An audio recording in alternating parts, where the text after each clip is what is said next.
crédito ao seu sonho. A Unicred Recife, cooperativa de crédito dos profissionais de saúde, oferece grandes benefícios para você. Além das menores taxas e os melhores rendimentos em suas aplicações, você pode contar com um atendimento personalizado. E mais, suas movimentações geram resultados que são distribuídos como sobras. Torne seus sonhos realidade. Entre em contato com a Unicred Recife. A gente prefere realizar.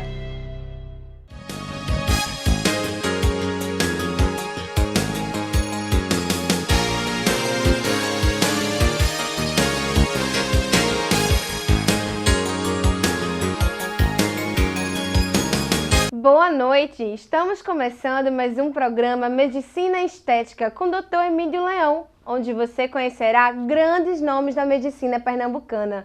Confira!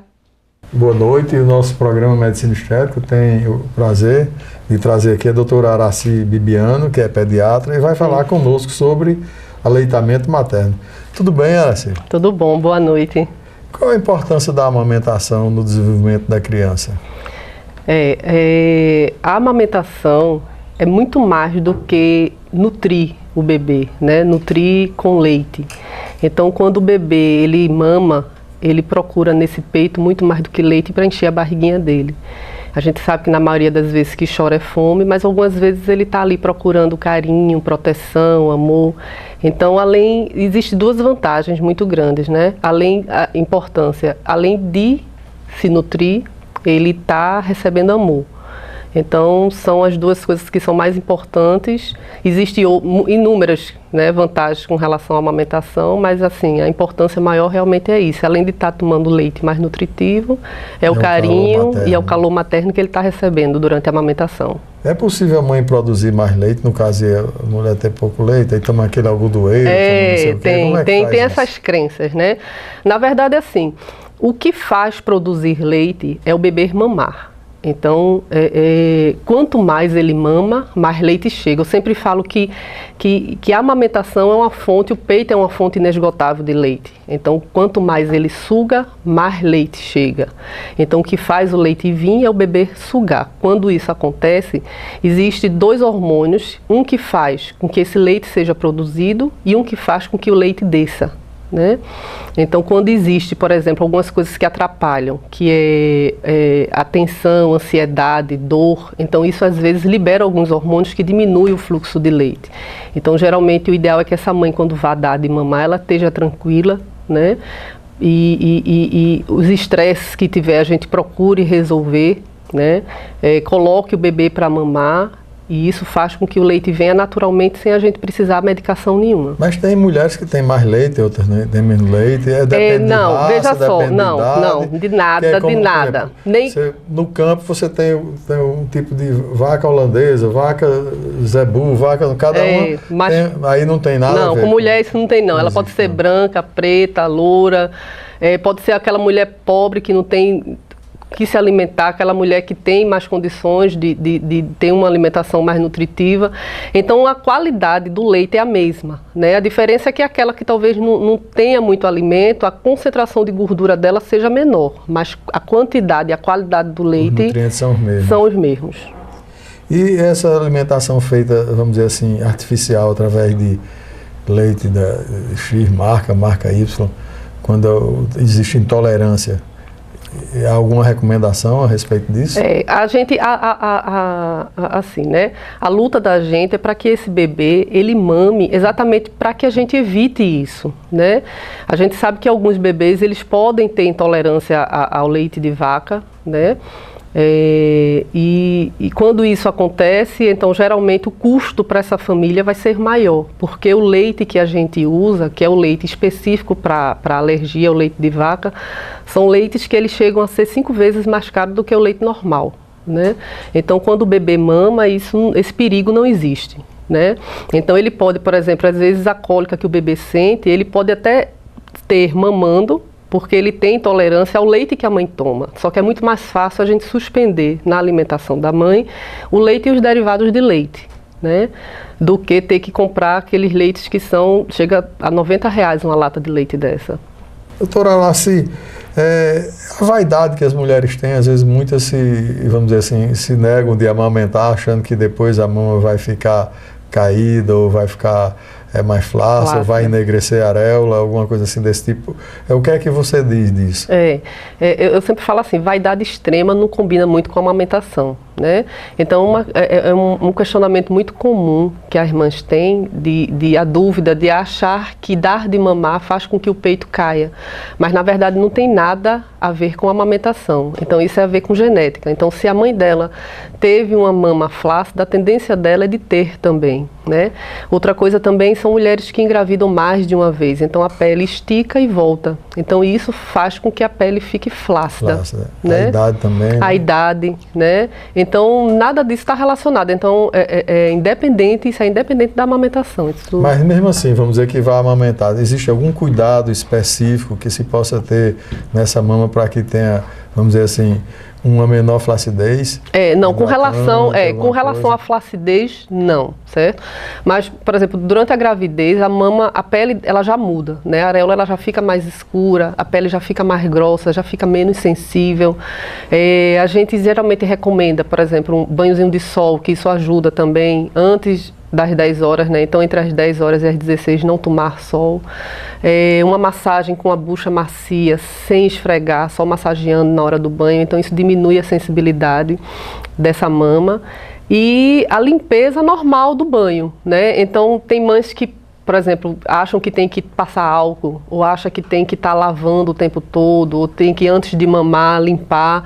Então, isso termina tirando a proteção natural da pele e isso pode levar a rachar, né? A pele ficar resseca e rachar. Então, a única recomendação de limpeza mesmo é na hora do banho. E usar sutiã que seja confortável, de algodão, com alça larga, né? A recomendação é basicamente essa. A gente não pede para usar hidratante, nada. O melhor hidratante é o próprio leite do peito. Então, após a mamada, ela um pouquinho espalha ali no bico e deixa secar para poder colocar o sutiã. Ele próprio já hidrata. Já hidrata. Quais são os benefícios da amamentação sem o calor humano? Benefícios existem inúmeros, né? Existe para quem dá de mamar, para a mãe, né? Então já é comprovado cientificamente que dar de mamar reduz o câncer de mama, reduz câncer de ovário. Então quando a mãe dá de mamar, libera alguns hormônios que faz com que o útero volte ao tamanho normal, mais rápido. Isso diminui aquele sangramento que tem pós-parto e isso diminui o risco da anemia, né? Uma coisa boa, geralmente dar de mamar emagrece, né? Então a mãe volta à forma dela normal, mais rápido. A vantagem para o bebê também são inúmeras, né? Além de ser o leite mais saudável e mais nutritivo que existe, né? Então vai proteger, por exemplo, de doenças futuras, tipo obesidade, hipertensão, diabetes, que são doenças atuais, né? Então geralmente o bebê que mama, ele tem um menor risco de desenvolver essas doenças, menor risco de ter alergia. Então são bebês que eles dificilmente adoecem e quando adoecem eles costumam se recuperar mais rápido, né? Então é bom para a imunidade do bebê e a vantagem para o pai também, né? Porque financeiramente o bolso dele vai aliviar. Então, por exemplo, o bebê que não mama, ele toma cerca de 2,5 latas, 3 latas por semana. Né? Mas se for uma mulher que trabalha, a desvantagem é que ela vai ficar em casa amamentando, vai deixar de ganhar, né? Não, e não tem a licença gestação, né? A licença maternidade é exatamente para isso, que né? Às vezes 1 ano, 2, 3, 4. Então, assim, no meu consultório é assim, né? Doutora, já tá bom, não, vamos mais um pouquinho. Então, quanto mais tempo eu conseguir prorrogar essa amamentação, melhor. Aumenta as defesas da criança? Aumenta as defesas da criança. Geralmente essas crianças, elas, o desenvolvimento psicomotor delas é melhor, né? Então são crianças que elas costumam sentar, andar, o desenvolvimento do colégio escolar é mais rápido, é melhor, o aprendizado é melhor, né? Aí algumas, mas meu bebê vai ser um super bebê, né? Mas assim, esses bebês, tanto o desenvolvimento como vai ser mais fácil para ele se recuperar das doenças e de adoecer. Não é que ele não vá adoecer, mas vai ser muito mais difícil aquele bebê que mama pegar algumas doenças, né? Existe dor na amamentação? Muita mulher, às vezes, é o primeiro filho e vai com medo. Algumas não querem dar de mamar já prevendo a dor, né? Das histórias que elas escutam, né? Então, amamentar não é para doer, não é, se dói é porque tem alguma coisa que está errada, né? Se dói é porque a pega está errada.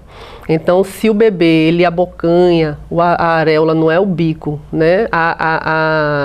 Na técnica adequada, esse peito não vai doer, não vai ferir e vai ser uma amamentação tranquila. Então, se está doendo, tem que procurar realmente profissional de saúde para ver o que é que está de errado com aquela amamentação, porque não é para doer. E aquele famoso arroto que dá depois da mamada ou do leite, isso tem algum significado ou é só história? É uma queixa comum, né? Arrotar ou não arrotar, quanto tempo coloca para arrotar. Algumas mães têm medo, liga porque meu bebê não arrota de jeito nenhum. Então, o que é que acontece? Quando o bebê ele mama ao seio, né?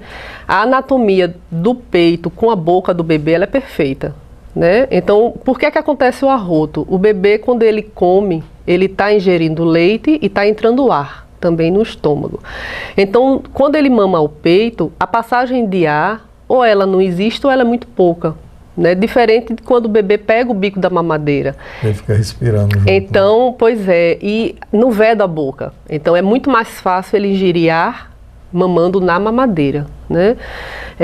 Então, às vezes, por exemplo, o bebê que mama, nem sempre ele vai arrotar. A recomendação é sempre colocar para arrotar, mas vai ter vezes em que ele não vai arrotar porque ele não ingeriu ar, né?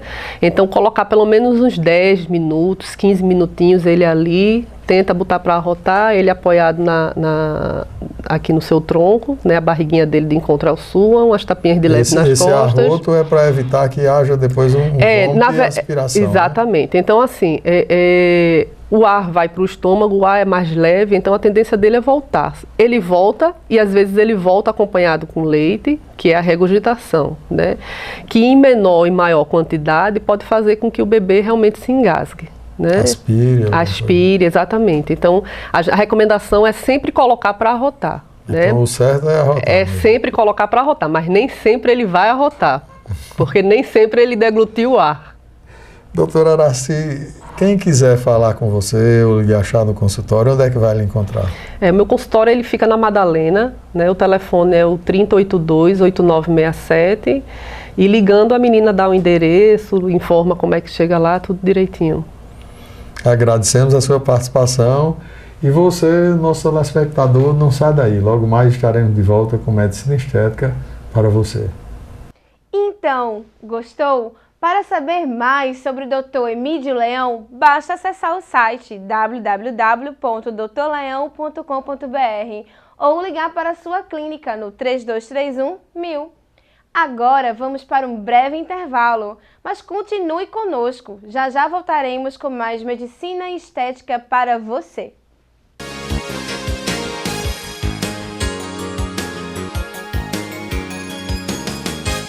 Dê um crédito ao seu sonho. A Unicred Recife, cooperativa de crédito dos profissionais de saúde, oferece grandes benefícios para você. Além das menores taxas e os melhores rendimentos em suas aplicações, você pode contar com um atendimento personalizado. E mais, suas movimentações geram resultados que são distribuídos como sobras.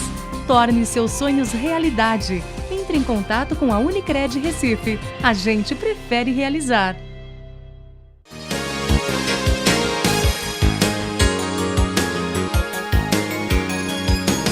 Voltamos com o programa Medicina e Estética. E agora você saberá tudo sobre cirurgia plástica, acompanhando a história deste novo paciente do Dr. Leão na sua clínica InPlace.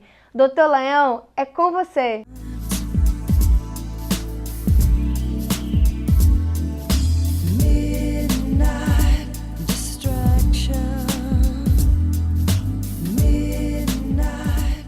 Dona Tereza Cristina, então a senhora foi a escolhida pelo programa. E qual é seu sonho?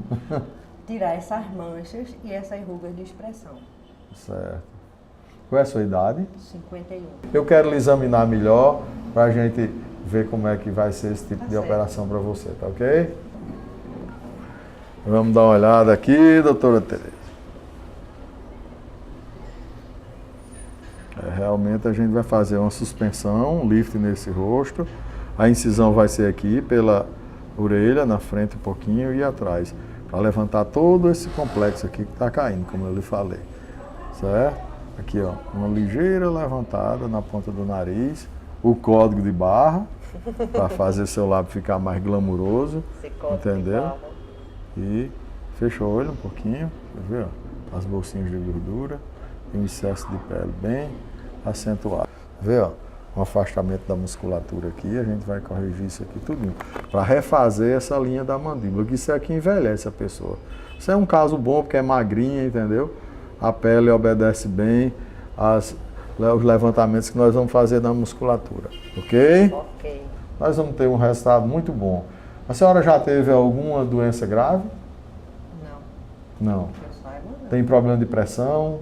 Não, a minha pressão é assim, 11 por 7. Ah, então é ótimo. 12 A glicose por 7. normal?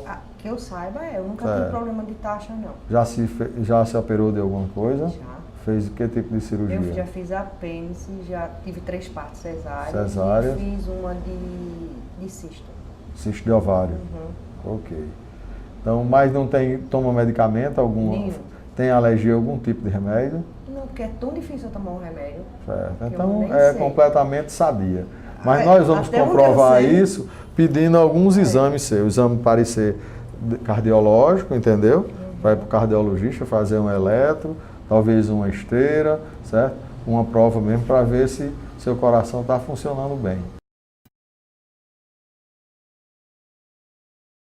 Escolhida dessa semana, Dona Tereza, já está trazendo aí seus exames. Vamos dar uma olhada, ver se está tudo bom. Espero que esteja tudo em ordem. Certo, vamos dar uma olhada aqui. Vamos marcar o dia, entendeu? Se E Deus deixar quiser, tudo doutor. certinho, tá, Tereza? Um Obrigada. abraço, até logo.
Então você vê que é uma cirurgia que normalmente não dói muito, apesar de nós tratando seu pescoço, fizemos um preenchimento na boca, certo? Dei um lift, não digo bem que é uma rinoplastia, mas fiz um lift no seu nariz, um levantamento no nariz, suspensão de toda a lateral do rosto, as pálpebras e com 15 dias de operada nem parece que você foi operada.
Então, gostou? Para saber mais sobre o Dr. Emídio Leão, basta acessar o site www.drleão.com.br ou ligar para a sua clínica no 3231-1000.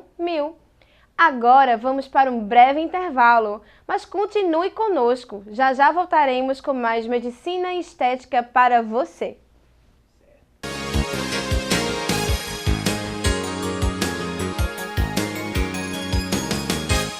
Dê um crédito ao seu sonho. A Unicred Recife, cooperativa de crédito dos profissionais de saúde, oferece grandes benefícios para você. Além das menores taxas e os melhores rendimentos em suas aplicações, você pode contar com um atendimento personalizado. E mais, suas movimentações geram resultados que são distribuídos como sobras. Torne seus sonhos realidade. Entre em contato com a Unicred Recife. A gente prefere realizar.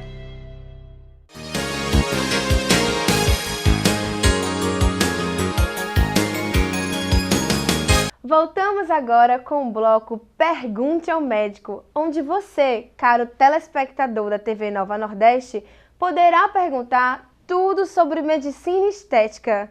Confira! Dr. Leão, conte-nos sobre otoplastia. O programa Medicina Estética hoje vai falar sobre otoplastia.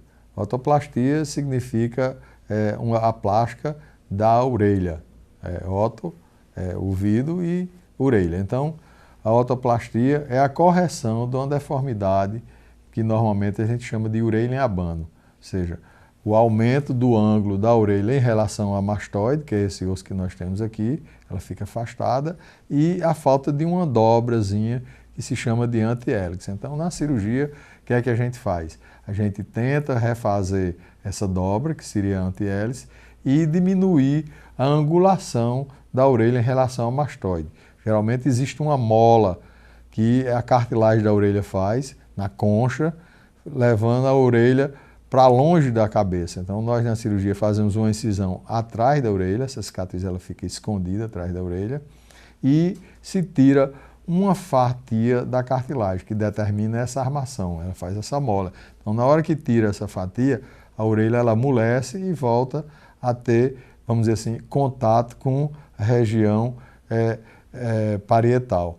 Então, a gente faz a retirada disso e faz a confecção da ilha da anti-hélix. Então, a cirurgia de otoplastia significa disso. É uma cirurgia que traz muito trauma, principalmente para as crianças. As crianças no colégio elas não têm discernimento. Então, se o menino tem a orelha abanada, chama logo orelhão, chama logo de dumbo. Então, são 1000 qualificações que dá e isso pode trazer um trauma para a criança pelo resto da vida. Então, é uma cirurgia que deve ser realizada na faixa de uns 6 até 8, 9 anos de idade, para que esse complexo não seja alimentado na idade, vamos dizer assim, já da juvenil para a adolescência. Então, deve-se operar e é uma cirurgia de fácil execução, se faz com anestesia local, muito simples. E os pacientes que são portadores de orelha em abano, geralmente eles mesmos é que querem que faça a cirurgia devido ao trauma tão grande que se sentem com isso. Doutor Leão, o João Pedro de Prazeres quer saber se há algum risco de realizar a cirurgia de otoplastia. João Pedro, os riscos da cirurgia de otoplastia, eu diria que são mais no sentido de não ter um bom resultado do que se ter risco de vida, certo? O risco de vida, desde que o paciente seja bem avaliado, é mínimo. Eu diria que a anestesia local, que é a anestesia que se faz essa cirurgia, seria a mesma dentária. Então, você dizer que houve um problema de ordem letal num consultório de um dentista, eu não me lembro a última vez que eu ouvi falar nisso. Então, a cirurgia de orelha seria basicamente a mesma coisa. É uma anestesia local, numa área pequena, quantidade de anestésico pequena e os riscos são praticamente zero.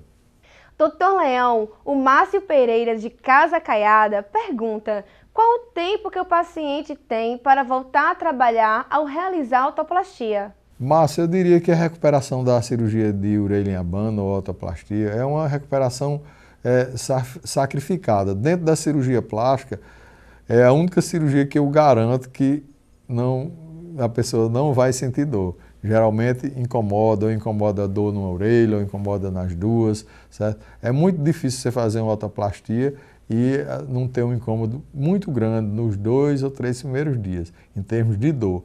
Quanto à recuperação, faz um edema, fica a orelha parecendo uma orelha de lutador de judô, isso durante o quê? Uns 15, 20 dias. Depois, a pessoa vai ter uma vida normal, sendo, como na história do príncipe, feliz para sempre.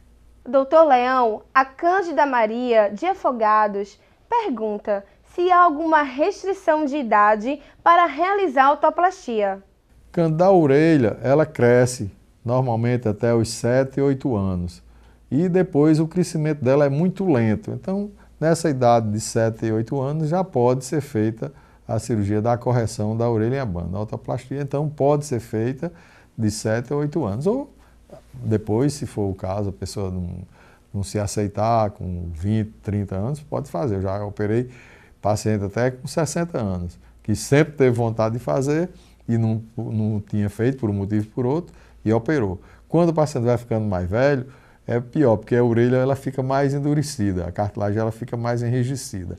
Mas, a partir de 7 anos, já pode fazer tranquilamente.